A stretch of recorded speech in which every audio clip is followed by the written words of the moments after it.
کہتے ہیں کہ کسی نے لکھا ہے کہ سدرہ نام رکھنا جو ہے یہ سخت ہے، کوئی نام نہ سخت ہوتا ہے نہ نرم ہوتا ہے، ایک بات یاد رکھو، تمہارا عمل سخت ہوتا ہے اور عمل نرم ہوتا ہے۔ سدرۃ المنتہا تو باقاعدہ ایک مقام بھی موجود ہے جہاں حضور صلی اللہ علیہ وسلم بھی تشریف لے گئے، اللہ کے قرآن میں بھی اس کا ذکر ہے، عند سدرۃ المنتہا عندہا جنت المأوی اذ یغشی السدرۃ ما یغشی، اور سدرہ ایک بیری کا درخت ہے، تو سدرہ یعنی ایک میٹھے پھل والے درخت کو کہتے ہیں، تو اس میں کوئی نہ سخت ہے نہ نرم ہے، یہ جہروں نے بنا رکھا ہے، یہ نام سخت ہے اس لیے میرے گھر والے بیمار ہو گئے، جن کا یہ نام نہیں ہے وہ جو بیمار ہوتے ہیں وہ کیوں ہوتے ہیں؟ عورت جمعے کی پہلی اذان کے بعد، پہلی اذان تو اعلان کے لیے ہوتی ہے، اس وقت تو وقت ہی نہیں ہوتا، نہ جمعہ پڑھ سکتے ہیں نہ ظہر پڑھ سکتے ہیں، وہ تو اعلان کے لیے ہے، چونکہ حکم ہے نا کہ اذا نودی للصلاۃ من یوم الجمعۃ فاسعوا، جب اذان ہو تو آؤ۔ اب اگر ہم دوسری اذان کے انتظار میں بیٹھ رہے ہیں جو امام کے آنے کے بعد ہوگی، پھر آپ کیسے آئیں گے مسجد میں؟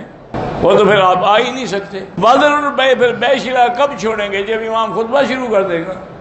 یہ پہلی اذان حضرت سیدنا عثمان رضی اللہ تعالی عنہ نے اپنے دور میں شروع فرمائی، لوگ زیادہ ہو گئے، ان نے فرمایا کہ کوئی لوگ نماز سے نہ رہ جائیں، ان نے اعلان کر دیا کہ پہلے اذان دی جائے، لیکن چونکہ حضرت عثمان خلیفہ راشد ہیں اس لیے ان کا عمل جو ہے وہ بھی سنت محمد مصطفیٰ،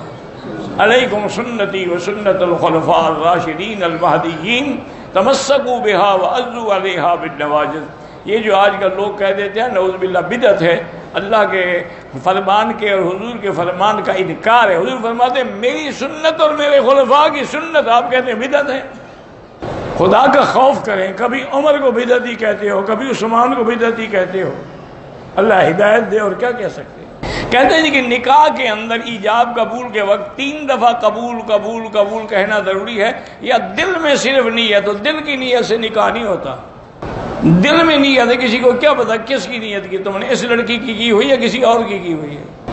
دل کی نیت کا کوئی اعتبار نہیں، زبان سے کہنا پڑے گا، جیسے عمرے میں زبان سے کہنا پڑے گا لبیک بعمرۃ لبیک بحجۃ، اسی طرح نکاح میں بھی ایجاب و قبول جو ہے وہ قبل تو زبان سے کہنا پڑے گا، اور وہ بھی تعیین کے ساتھ، خطبے پڑھنے والے کے ساتھ، گواہوں کے ساتھ، کہ ان کے سامنے اقرار کریں گے کہ میں اس لڑکی کا نکاح قبول کرتا ہوں اور حق المہر اتنا ہے، ورنہ وہ نکاح نہیں ہوگا جو تم نے دل میں رکھا ہوا ہو۔ نماز پڑھنے کے لیے ایک تخت بناتے ہیں لوگ گھروں میں، اس کے اوپر کھڑے ہو کے نماز پڑھتے ہیں، کوئی بات نہیں۔ کہتے ہیں کہ آپ نے جو تفسیر قرآن لکھی ہے تفسیر مکی، میرا بھائی سب سے پہلے تو یہ بات یاد رکھیں کہ ابھی وہ مکمل بھی نہیں ہوئی، اس کے صرف 7 جلد چھپے ہیں اور 8واں جلد جو ہے وہ تیار ہو رہا ہے انشاءاللہ۔ آپ کو انڈیا میں انشاءاللہ یہ مدراس کا علاقہ ہے آرام پور، اس سے مولانا قاسمی صاحب ہیں، مولانا تمیم القاسمی، وہ بھی چھپوا رہے ہیں، ان سے آپ کو مل جائیں گے۔ کہتے ہیں کہ ہمارے شہر میں اکثر بریلوی حضرات رہتے ہیں، میں کبھی کبھی ان کی مسجدوں میں بھی نماز پڑھتا ہوں، ان کی مسجدوں کے اندر دیواروں کے چاروں طرف لکھا ہوا ہے، محراب کے اندر اور ارد گرد بھی لکھا ہوا ہے یا اللہ یا محمد یا حسین یا فاطمہ، یہ سب ایسے لوگوں کی مسجد میں بھی نماز نہ پڑھا کرو، یہ اہل بدعت کا مستقر ہے، اس سے بچنا چاہیے آپ۔ میزان اسلامی بینک جو ہے وہ گاڑی دیتا ہے قسطوں پہ، میں نے جہاں تک سنا ہے کہ وہ اسلامی اصولوں کے مطابق بزنس کرتے ہیں، مضاربت اور مشارکت اور مرابحت پر، تو ان سے لے سکتے ہیں انشاءاللہ۔ میرے والد محترم فوت ہو گئے، اللہ مغفرت فرمائے، بلکہ جتنے لوگ فوت ہو گئے اللہ مغفرت فرمائے۔ کہتے جی کہ ہمارے علاقے میں عصر کی اذان ایک مسجد میں 2:45 پر ہوتی ہے اور ایک مسجد میں 3:30 پر ہوتی ہے، جو مل جائے وہ ہم پڑھ لیتے ہیں۔ اب اگر ظہر کی نماز 3 بجے تک بغیر جماعت کے پڑھی جائے تو قضا پڑھی جائے گی یا پوری؟ بات کو سمجھیں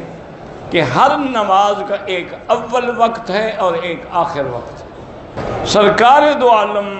رحمت دو جہاں صلی اللہ علیہ وسلم کو جبریل علیہ السلام نے آ کے امامت کی، آپ مقتدی بنے اور جبریل امام بنا۔ اسی سے علماء نے مسئلہ نکالا ہے کہ امامت المفضول علی الفاضل، کہ بھی مفضول بھی فاضل کا امام بن سکتا ہے، کیونکہ جبریل تو لا شک کا بھی ذالک مفضول ہے، حضور افضل ہے، لیکن تعلیم کے لیے حضور نے اس کے پیچھے 5 نمازیں اول وقت میں پڑھی اور 5 آخر وقت میں پڑھی، اور ساتھ یہ بھی بتلا دیا کہ ان کے درمیان جو وقت ہے وہ اسی نماز کا وقت ہے۔ اب جیسے فجر کا وقت ہے تو اس کا اول وقت جو ہے وہ اندھیرے میں ہے، صبح صادق کے طلوع ہونے کے بعد اذان ہو گئی، نماز ہو گئی، آخر وقت جو ہے سورج نکلنے سے پہلے تک ہے، وہ بھی حدیث مبارک میں اسفروا بالفجر فانها اعظم للاجر، کہ صبح کو دیر سے اور روشن کر کے پڑھا کرو، اس میں زیادہ ثواب ہے۔ تو امام ابو حنیفہ رحمۃ اللہ علیہ نے ہر بات میں آخر وقت لیا ہے، لیکن حنابلہ رحمہ اللہ اور شوافی رحمہ اللہ نے اول وقت لیا ہے۔ اسی طرح اہل حدیث حضرات جو ہیں وہ بھی اول وقت پہ نماز پڑھتے ہیں، تو جو 2:25 پہ اذان ہوتی ہے وہ اول وقت ہے، اور 3:30 جو ہے وہ آخر وقت ہے، تو نماز تو دونوں وقتوں میں ٹھیک ہے، لیکن امام ابو حنیفہ رحمۃ اللہ علیہ کے نزدیک جو ہے وہ آخر وقت افضل ہے۔ اس میں حکمت بھی ہے کہ حضور کے زمانے میں تو لوگوں کو دین کا اتنا جذبہ تھا نا کہ وہ تو نماز سے بھی پہلے آگے بیٹھ جاتے تھے مسجد میں۔ اب لوگ جو ہیں وہ مشغول ہیں، تو اس لیے اگر ہم آخر وقت میں پڑھیں گے تو زیادہ سے زیادہ لوگ نماز میں شریک ہوں گے۔ باقی یہ ہے کہ اصول یاد رکھیں کہ 2:25 سے لے کر 3:30 تک یہ سارا وقت ہے۔ اگر تم 3 بجے پڑھ لو گے تب بھی قضا کیوں ہوگی؟ تم نے وقت میں پڑھی ہے۔ قضا تو تب ہوگی جب اس کا وقت نکل جائے اور اصل کا وقت شروع ہو جائے۔ کہتے ہیں جی عمان کے لوگ جو ہیں وہ کس فقہ پہ عمل کرتے ہیں، اللہ عالم، مجھے تو پتہ نہیں ہے، بہرحال سنا یہ ہے کہ وہاں بھی کوئی 2-3 فرقے ہیں، کوئی عباسی ہیں، کوئی زیدی ہیں، اور کوئی صحیح ہیں جو حضرت امام احمد بن حنبل کے قول پہ عمل کرتے ہیں، اللہ عالم، کیونکہ میں نہیں جانتا اس لیے میں نہیں بتا سکتا۔ اذان فجر کی شروع ہو گئی، ہمیں ڈیوٹی پہ جانا ہے، تو اذان کے ختم ہونے کا انتظار کر کے نماز پڑھیں یا ہم جلدی نماز پڑھ سکتے؟ جب وقت ہو گیا نماز پڑھ سکتے ہو، چاہے اذان نہ بھی ہو۔ اگر اذان نہ ہو پھر نماز نہیں پڑھو گے، وقت ہو گیا ہے نماز پڑھ سکتے ہو، لیکن جو افضل ہے وہ یہی ہے کہ نماز اذان کے بعد، اور اذان کے بعد بھی وقفے سے نماز پڑھنی چاہیے۔ کہتے جی کہ جب ہم امام کے پیچھے نماز پڑھیں، اگر حنفی ہیں تو پیچھے فاتحہ نہ پڑھیں، خاموش رہیں، کیونکہ ایک حدیث مبارک میں ہے کہ قراءۃ الامام لہو قراءۃ، امام کا پڑھنا جو ہے مقتدی کے لیے پڑھنا کافی ہے۔ اور دوسری ایک بڑی واضح حدیث ہے، حضور نے فرمایا اذا قال الامام غیر المغضوب علیہم ولا الضالین فقولوا آمین۔ اب معلوم ہوا کہ فاتحہ پڑھنا امام کا وظیفہ ہے، ہمارا وظیفہ آمین کہنا ہے، باقی جو پڑھتے ہیں ان پہ اعتراض نہ کیا کریں۔